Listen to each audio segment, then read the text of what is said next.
Hi guys, so for today's video, meron kaming natirang spinach sa ref. So ayan, napag-isipan ko siyang i-blender.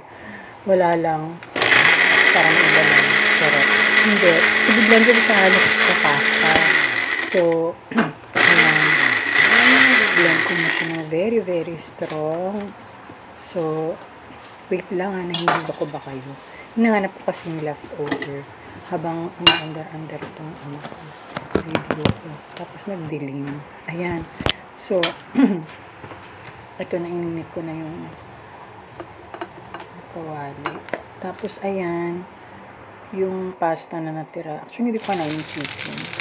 So, kasi for today. So, ayan, yung pasta. Pesto kasi siya. So, napag-isipan ko na, nilagyan ko siya ng spinach. Para mas healthy, diba? For tomorrow at for today's food. So, ayan, iinit ko lang.